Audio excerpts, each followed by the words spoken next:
On the table is a reference for discussion. We're calling it reference for discussion that we're going to pick up on. And the other is actually the Universal Declaration of Human Rights, just as a frame of reference as well. In case some of you are not that familiar with it, you can have it right in front of you as just something to think about. Described on the first page of the reference for discussion is a scenario. It was one of the dramatizations that took place at Fremont High School December 16th. So I'm going to ask you to just take a few minutes and just read that scenario, and then I'll explain how I thought we might use that as the basis for the next part of our discussion. The Neighbors, Behind Closed Doors. Scene 1. Mother finds her boyfriend sitting at home. Boyfriend is hungry and asks mother to get him some food. Being the obedient girlfriend that she is, mother faithfully walks out the door to get boyfriend his chow. As boyfriend sits in the living room, he starts to eye mother's daughter, who's sitting at her bed reading her book. Boyfriend proceeds to sit next to her in order to bond with mother's daughter. He starts to put the moves on her, much to daughter's disgust, and begins to hold her against her will and says he'll pimp her out. Mother's son overhears conversation and fights boyfriend. As boyfriend is getting beat up, boyfriend takes a chair and smacks son over the head. Son is knocked out and boyfriend runs off. Scene 2. Son is out cold on the floor, with daughter by his side. Daughter crying and shook up by what happened. Mom comes in angry, screaming at son and daughter, saying it's all their fault that boyfriend is hurt. Daughter is trying to explain that boyfriend tried to rape her and threatened to pimp her out. Mother is blinded by her love for boyfriend and accuses daughter trying to put the moves on him. Disgusted, daughter continues to cry and deny this accusation. Son wakes up and takes out cell phone from pocket and says, "Mom, I filmed the whole thing before I came in there and whooped his ass." Mom looks at the cell phone video and becomes shocked, then furious and cries. She holds her children close and apologizes. Boyfriend walks in limping and mom stands her ground and threatens him. Boyfriend, shocked by this turn of events, leaves. Scene 3. A few moments later, boyfriend is walking down the street by the taco truck. He has no idea that he is in enemy territory. Luis, the homie, and his partners come out, then cut and proceed to rob him. In the struggle, he gets shot in the leg by Dime Millie before the rest of the crew finishes him off.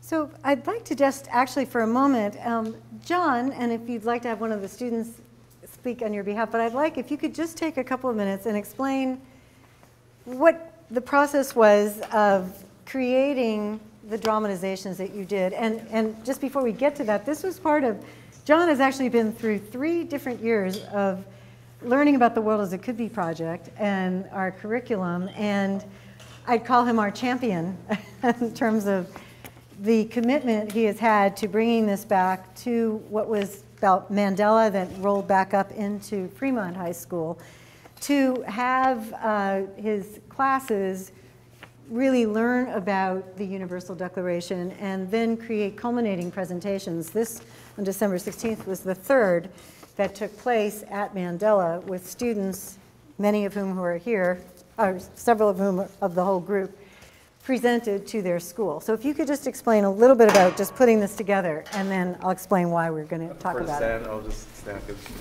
Okay, so basically, this, as Sandy said, this is the 3rd Universal Declaration of Human Rights Assembly we've held at the Fremont High School campus in East Oakland. And this particular vignette, the skit, was actually based on a short story written by one of our students. She maintained its fiction based on a lot of reality out in our area, especially with people that she knew. So we sculpted it out into this particular very dramatic and very disgusting skit to point out the realities that's going on in East Oakland on a daily basis. Molestation and pimping and violence and whatnot. And the process itself actually started in the beginning of the year for this particular year. Usually what I've done is I've incorporated UDHR and human rights education within my English classes. This past year, this assembly was so successful that my principal actually wanted to start a human rights class in Fremont High. So I taught one period of creative writing, which is actually UDHR. Actually, Mohammed's one of my full-time students. Najee came on my 2nd semester. We got about 15, 16 kids in this particular class, and what we spent a lot of time doing was writing stories based on like, a lot of different kind of issues. We looked at the international issues and the local issues. Kids love to look at the local issues because just so much happens out in East Oakland. And LaTanya, who was not in my UDHR class, but actually in one of my social justice classes, said, Mr. Ann, I got the story, and I would like you to read it. And we read it, and I was like, wow, did you want to put this in? And this almost did not make it to the assembly because it was kind of last minute, but the kids embraced it and they wanted to act it out, and they did it beautifully, actually, to the point that it seemed so real to some people that people were really uncomfortable, like, damn, I could see that happen, So that was basically the creative process. It comes from the kids, we sculpt it out, we try to make it look as, theater-like as possible, and the kids go with it. So that's basically that with that, yeah. Okay, so thank you. And so I saw the presentation, and there were several other, what I would consider very compelling situations that were presented. This one just had stayed with me. And a few days later, the shooting in Newtown, Connecticut happened. And at that time, President Obama, as many of you probably heard, got out in public and basically said, this is not acceptable. Things have got to change. We simply cannot just keep coming to these scenes and feeling terrible. We actually have got to change. And not long after that, actually, I had the pleasure of meeting with John to talk about this a little bit more, with the idea that I feel very strongly, just personally, and I feel that the work that we're trying to do is to be about participating in what I call needed change.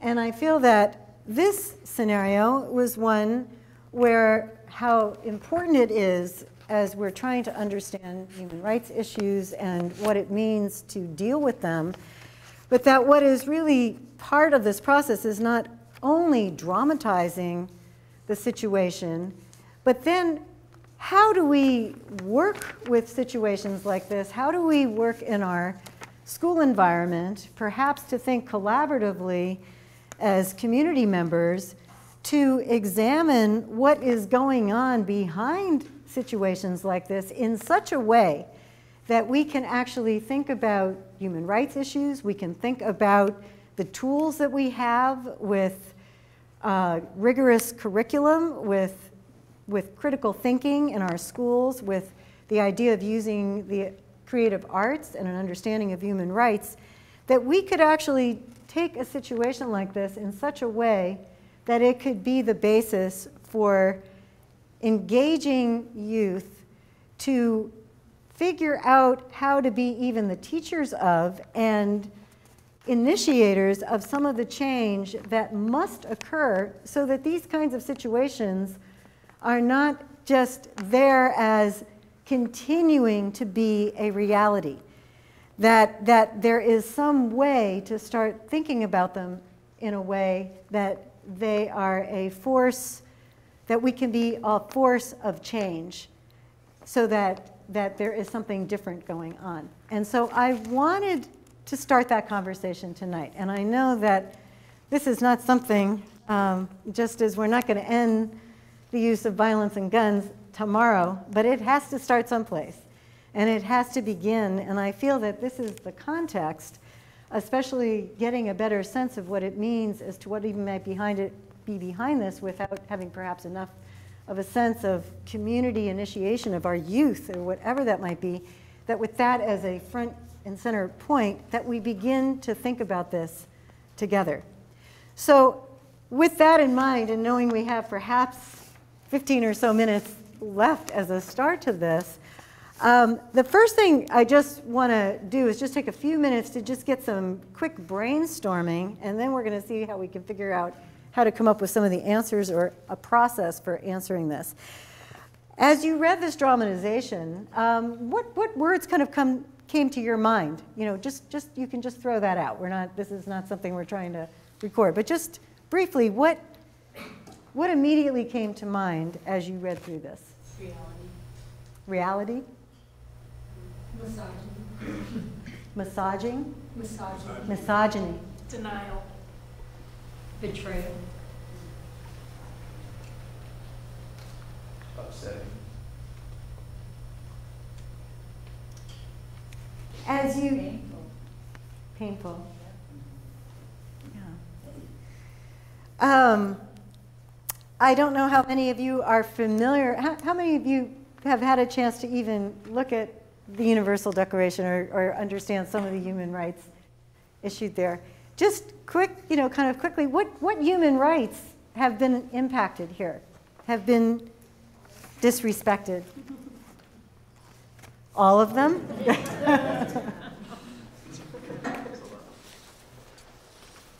Any stand out? The right to be safe. The right to be safe. Article 4, no one shall be held in slavery servitude. One and fifth, right? Article 3, life, liberty, security. Degrading treatment. Say that again? Article 5, degrading treatment.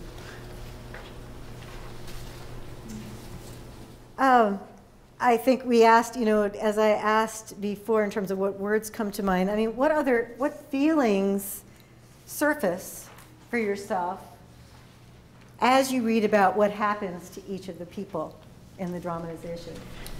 I think, initially the youth were sort of not, they weren't, their words were not accepted, and I think too much in our society we don't listen enough to the youth and accept their words and stories as authentic and meaningful.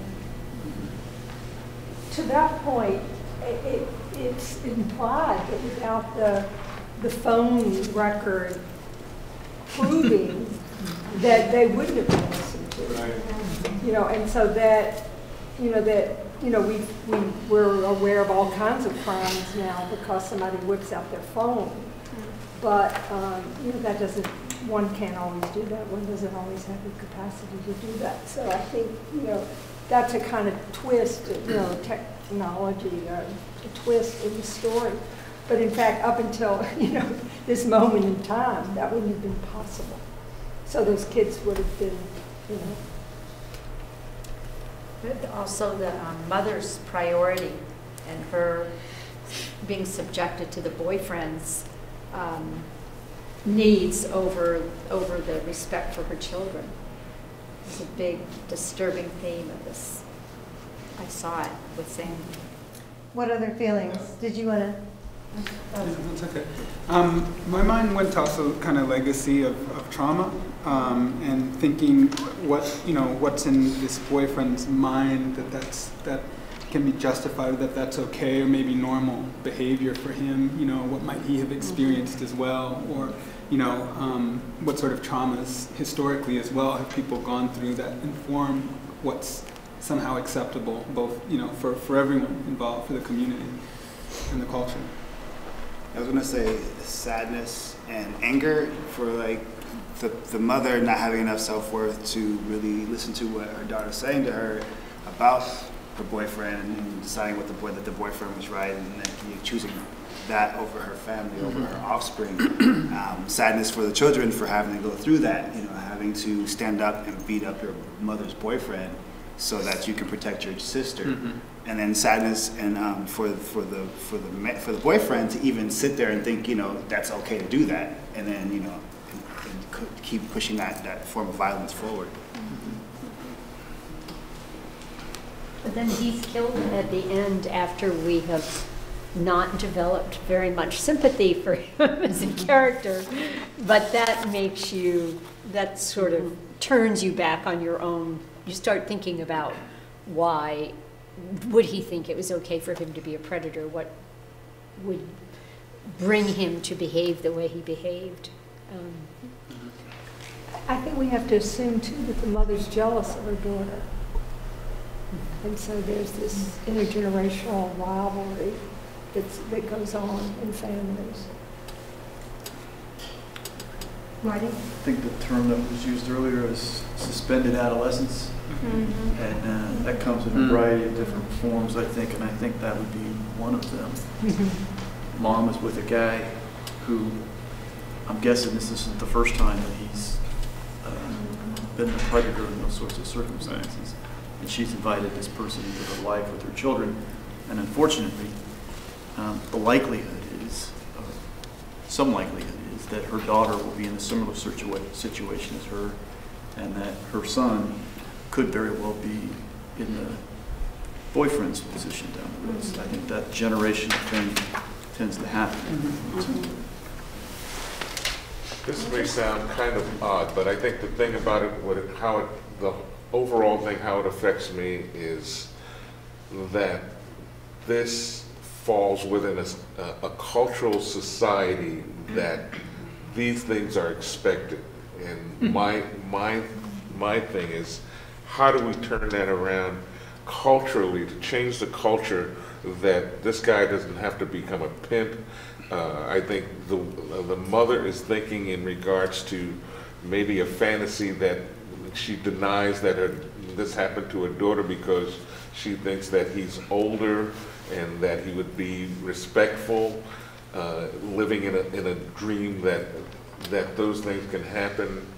The son, feels that he needs to, rightfully so, he sees something happening to his sister, and he wants to deal with that.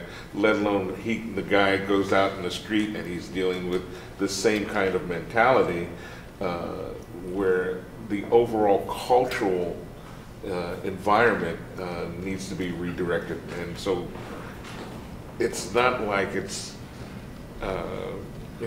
something I've never seen before, but I realize these people need to be exposed to a different type of paradigm on how to conduct their life so that this scenario becomes less. And so I think my feeling of a solution as an artist is to create another direction for them, to still another way of how to deal with things, like you said, in regards to this tragic, but typical of a mentality that's there. I mean, this is an aside. I spent the day now, I live in Pacifica, where that sailboat was over there. These guys stole us a 80-foot sailboat, and it's like, where are you going to run? What are you thinking? It's just that you look at these mentalities and you say, that's tragic that there's, that this happens and it's acceptable. That's the problem. There's so many individuals that this is acceptable behavior. So what I want to do as a start tonight, and what are listed, which I've been reading from on the second page, the other side of the scenario, were some questions which we just began to go through. And I'd love to hear from some of the students that are here as well, and that is where we start.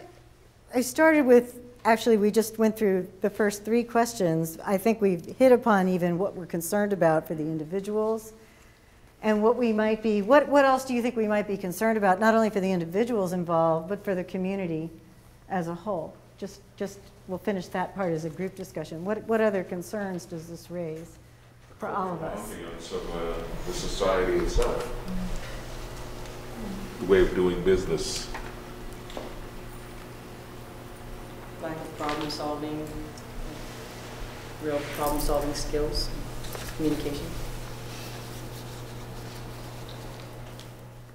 So in trying to figure this out, I've gone through some other questions like that I would like to hope might be the start.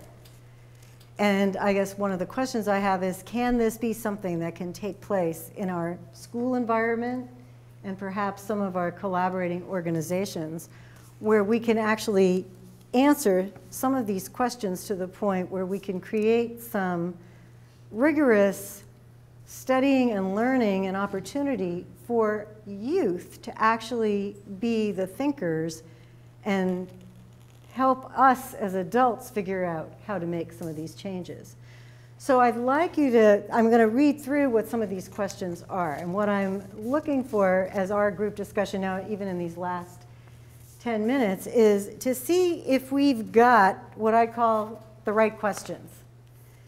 And to finish that list together, and then to perhaps determine if there might be some of you that might be interested in helping take this to the next step, to actually start working on how we could come up with some process for organizing some of this work in our environments to actually help take a scenario like this one and perhaps others to be a basis for some constructive thinking and the basis for effective change. So maybe what I'd like to do is have you take about 5 or 6 minutes at your tables among yourselves, and I've got some papers and some markers. If you could look at these questions and among yourselves talk about whether you feel like these are the good questions to continue further, or if there are any others that need to be added to the list. And I know this is a weighty thing to do in just a few minutes, but I'd like this as just a starting point. If you could just take a few minutes to read through those and determine what other questions need to be there.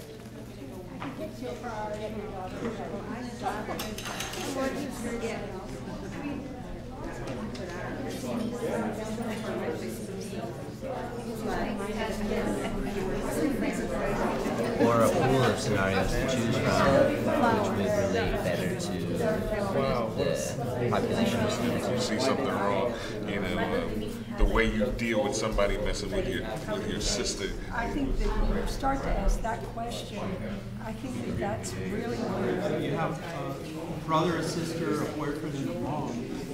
Why were they all? I know, you guys are great. We need to figure out like the core reasons why the boyfriend is doing whatever he's doing. He's got so much messages through media, through movies, through the TV shows you watch.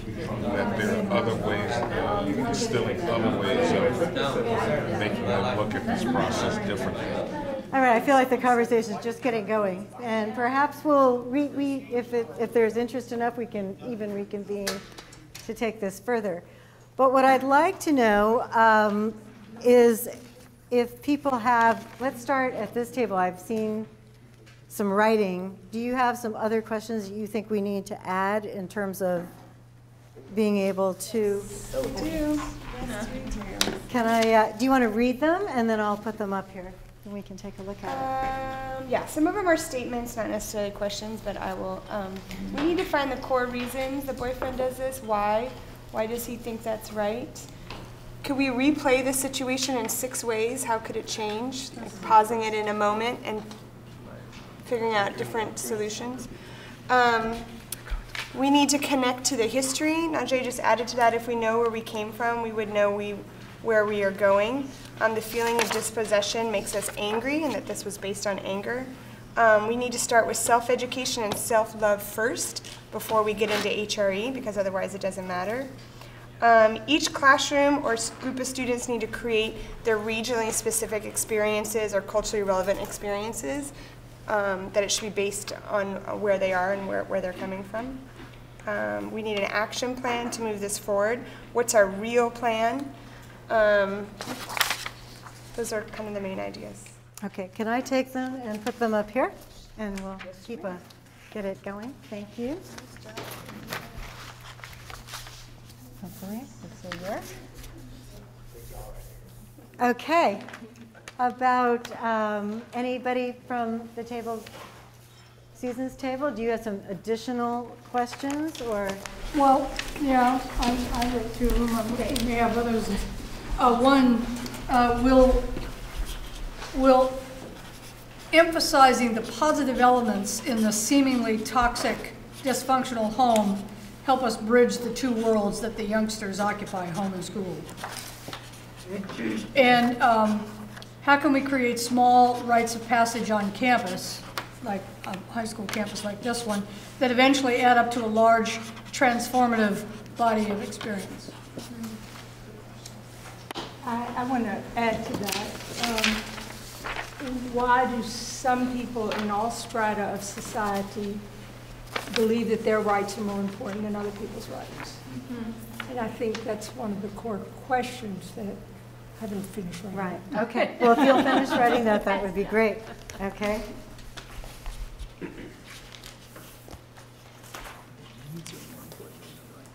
How about this table?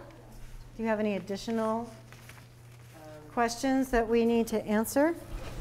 Well, we had the pleasure of listening to one of the amazing young people in the room talk about how this all kind of happened in his own mind here, but I was trying to interpret that into a question from our little conversation, and I think my question from that is, what would it take to build a new majority of people who could denormalize the negative behaviors?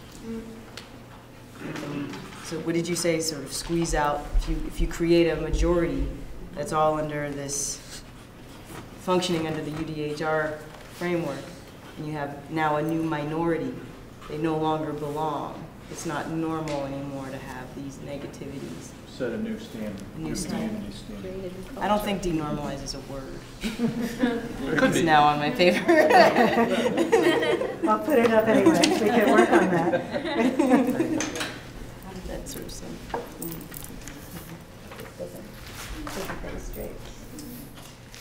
Okay, how about at this table?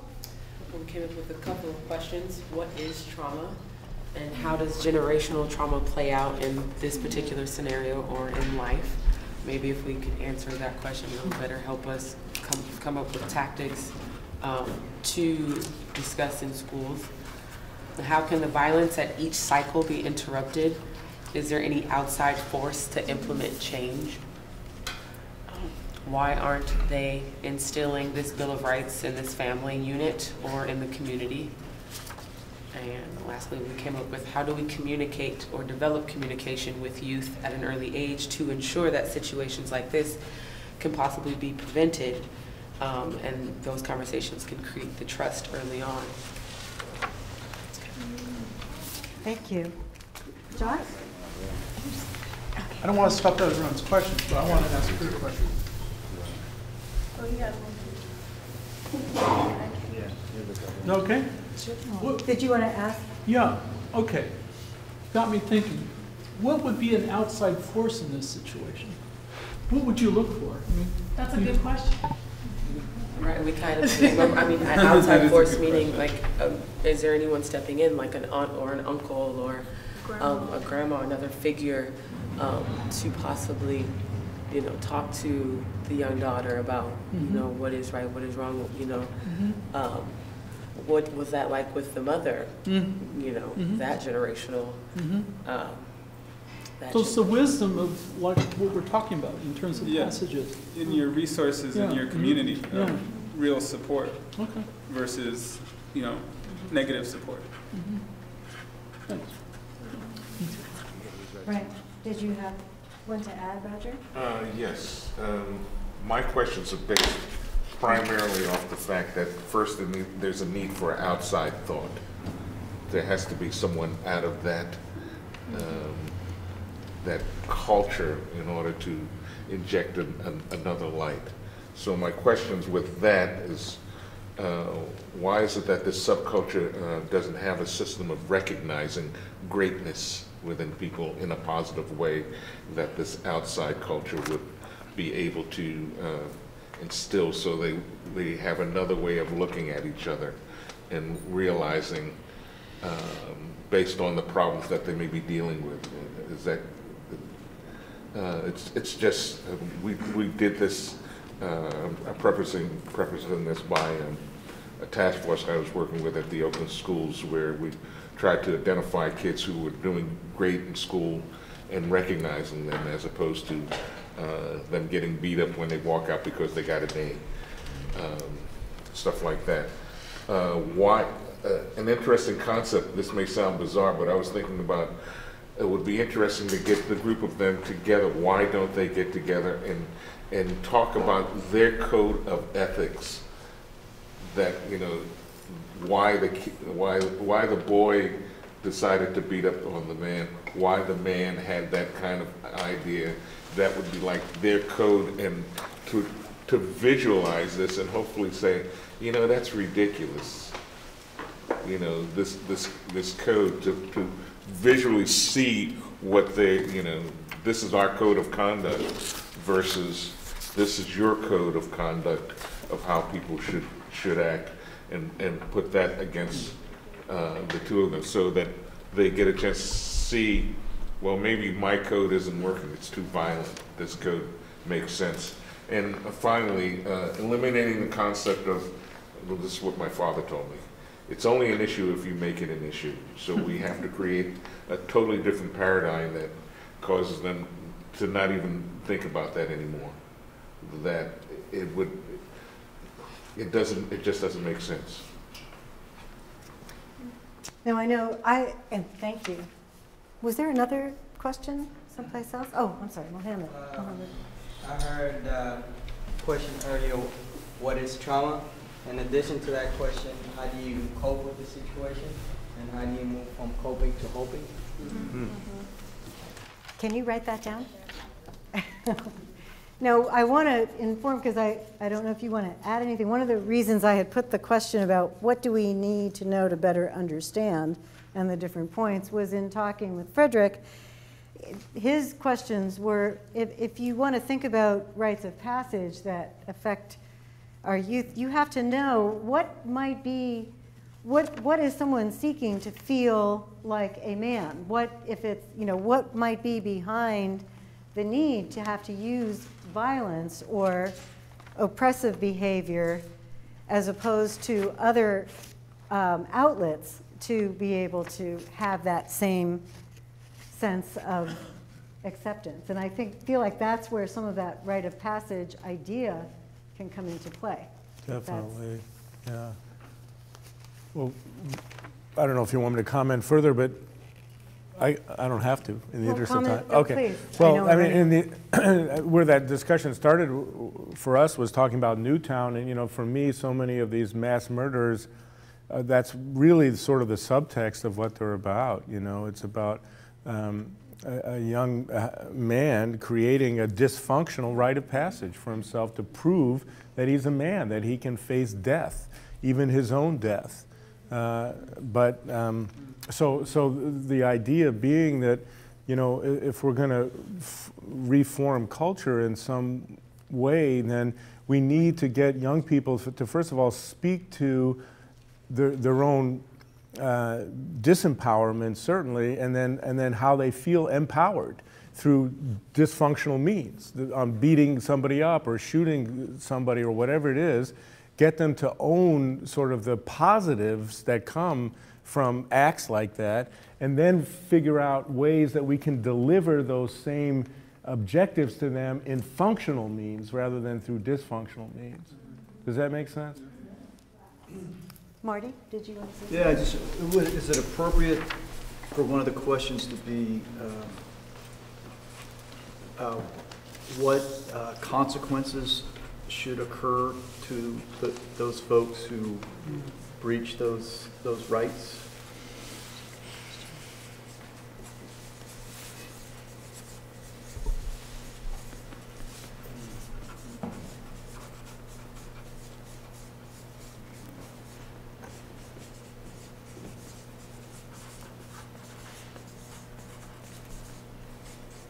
Okay. Thank you. Go add that. Okay, one final comment, and then we'll figure out how to go to the next step. Sort of in counter to what you said, not in bad spirit, but what she said was, in like the family situation that we're looking at, if you're going to change that family, look to see what's positive in that family and build on that. And that's another way of looking at it. I'm not sure what comes out of putting someone down, you know, try to build them up. So there's people who are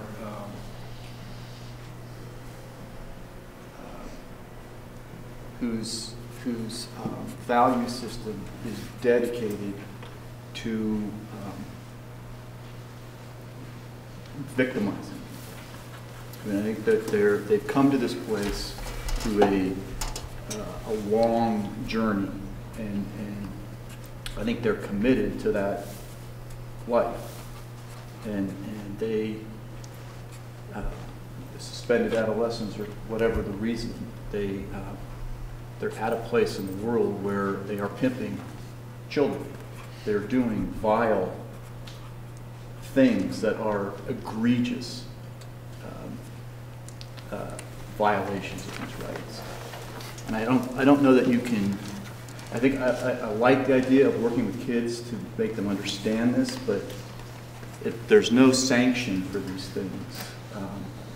Well, I mean, I think it's difficult to see how they ever end. Susan? I agree, but I think we always have to temper that with the thought that we have to remember that as a society we sanction putting so many people in situations of such desperation. I agree. That there's a shared responsibility. No doubt about it. For almost all these responses, and so we need to look at not how do they need to be more like me, but how can we exchange the positivity Absolutely. And drop the negative. I agree, and I think there's a certain place, you know, that I don't want this to be a give and a take, but I think the society needs to be more focused on the positive. And you know, I'm an elected official in my city, or I was just an elected official, and one of the hardest things to do is to defund all the programs that have benefit for the kids. But when it comes to supporting other types of fund for like public safety and stuff like that, automatically these things get dropped. And the society is built so much on fear. We don't do enough to build up the positive things in society that binds people together and creates community. If you have that sense of binding and that bond and that whatever it creates, it's very undefinable, you have much less of the problems. And I would say I think it is definable. I think we have, we've lost a sense of what it is over time. But I think it's very defined in a lot of cultures, and it would be worth our while to look at peoples who have been doing it right historically and learn some lessons. Right. And see that's a hard thing to do, because you have to give up that fear, and you have to give up that we're all uncertain to some degree, And so the more direct way to deal with uncertainty seems to be the most appropriate way at times, and it's not always. I'm going to add that it seems like there should be a question, or what are examples of doing society right, if you will, as a means of gaining more depth of understanding. So we have a lot of questions now that have been identified. I'm assuming the ones that are already listed are worthy, and these are additional that need to come together to actually start creating some type of what I call a process, perhaps a form of a curriculum that can be used in a school setting or organizational setting, and could be taught by youth even to other connected agencies, whether it's law enforcement or other supportive elders or other community groups that could help make this work. So my question would be, would there be any thoughts among any of you here, and I'm even looking at some of the folks from Fremont where this even came from, but who else might like to join in to possibly to go to this next step of trying to create some answers to some of these questions in terms of figuring out some of the answers as a start, and especially in terms of how we could then begin guiding students to take this on in a constructive way. So I'm looking for perhaps any interest. I know there's, especially if it's involving perhaps working with the world as it could be, but to try to get to this next step. Well, I mean, I already have a think tank right in my classes alone. And I mean, just looking at these discussion questions, plus I would love all of those as well. I definitely want to take this back to all my classes and have them talk about it, because, as we spoke, we met like last month, Sandy, we talked about these issues. What do we do to move up Right. the next step. And I think just listening to this conversation really, you know, sheds more light into the directions, multiple directions that I could choose with my youth that could be beneficial to anybody. And you know, especially since it's a lot of the problems, especially with concerning, you know, this particular vignette, I mean, it's just so site specific to many places. I think that moving forward, I really want to bring these questions to my youth, because the youth speak worlds of truth, you know, over, you know, older eyes like my own or other adults. I mean, for the kids to say what they lived through and what they say and what they think is their solutions, would be a great way to, it's a great start.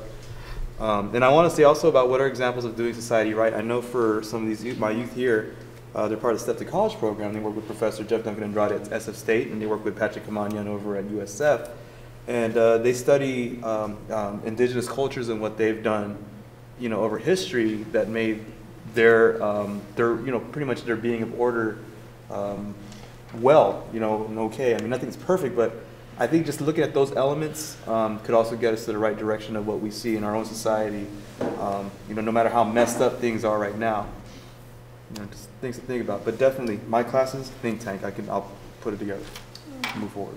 Okay. I just wanted to touch about what he said. Is like, I feel like there needs just to be more places for youth to actually have this type of conversation, because they don't normally have the space just to talk about it.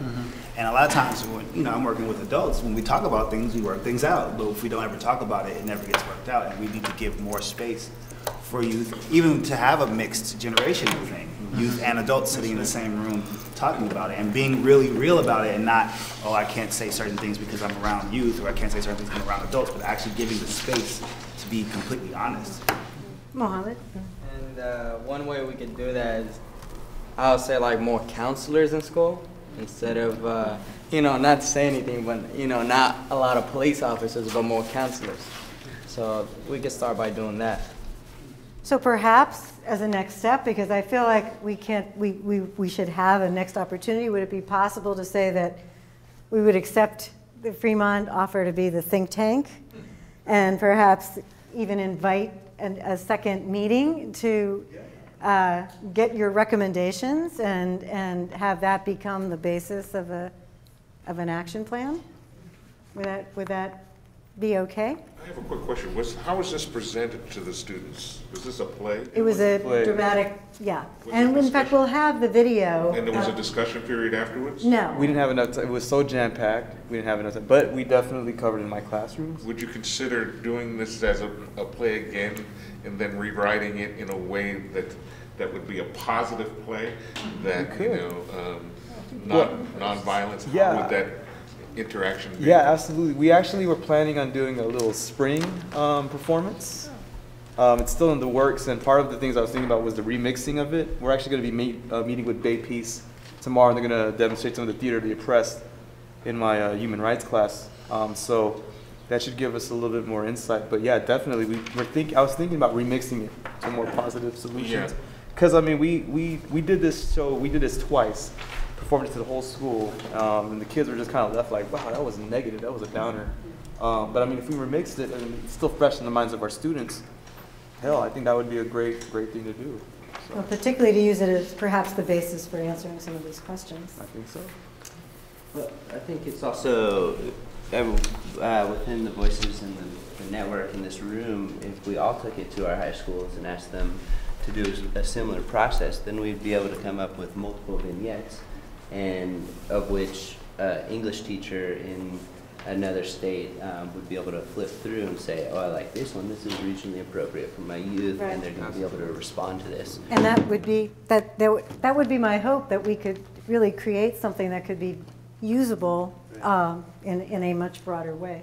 Susan? I definitely would like to commit to help us, Sabrina and David here at Balboa, to have moments where we have conversations where we look at something like this and have students read these questions and give us the answers. But it would be so essential to have community members to come in, somebody coming in, you know, from the outside and sit with us also. So I think those collaborations are so important, and we get so busy in our day-to-day, you know, running the school that we forget, you know, these kinds of important things. So why don't we work out a way perhaps to have something Definitely. happen here as well? So we Right, can have this something- spring, before the end of this school year, to Right. definitely have some authentic conversations using this as a, Right, to help come up from Yes. your perspective as to how to go forward. So we'd have like a combination. yeah, and then- And some of the youth that I work with are from Marin County, so I can offer kind of a Marin County perspective and approach some of the district up in Marin County to have a similar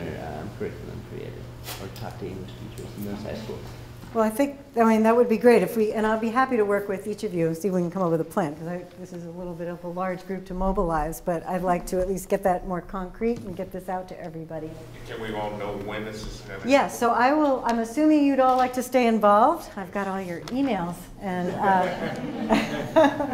because I feel like this is a process, and this is just a start to try to really see if we can create something that can be utilized by all of us as a community.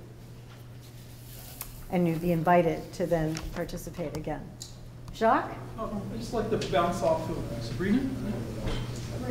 Susan. Susan, okay, I'm sorry. And I was sort of thinking along the same line, and it was sort of what you said, just have counselors. And, you know, and I'm referring to something that you said earlier about the rites of passage, some, you know, like they prepare them, okay? So in a sense, this is a preparation, you know, for going out into life and stuff like that. So bringing more of the community and the realities of what's out there in society. And society is not all great and all lovey-dovey, sort of like what maybe I was implying, some people got that, but I think you have to bring that in so that you're grounded in what life's about. So we have the discussion amongst ourselves, and we somehow engage with the community, so you get that grounding, so you realize what some of these issues are. You're going to be dealing with them when you're 20, 30, 40, 50, 60. You're going to be dealing with these problems in your neighborhood, the people you work with, maybe the people you marry, or the kids that you have. So you have to somehow use this as an occasion to achieve that basis, that grounding, so that you could take the lesson and use it for the rest of your life. Well, that's what we would hope. So we must stop because of the time. I'd like to just do it very quick so we can all leave feeling like we've just had one final word that might just sum up in just a word your feeling or thought on taking part today. So we'll just start really quickly going around, just one word to help close the evening. Excited and empowered. That's literally the two words that I had in my head. Oh, jeez. Come back to me, please. Hopeful? Uh-oh. You can have the same words. That's okay. Feeling good. Energized. Grateful. Gratitude. Expressive. Continuation. Love. Ready. Motivated. Humble to be part. Work. Insightful. Yes. Educated. Informative.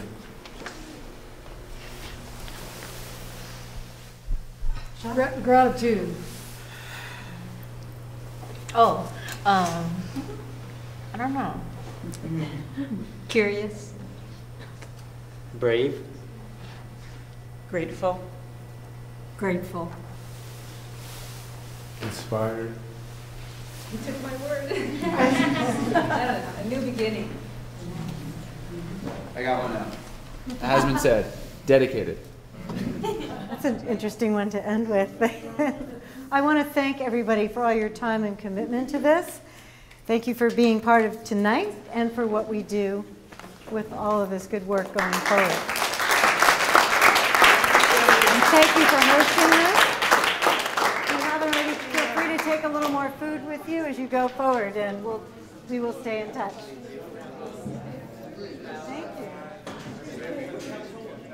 Thank you.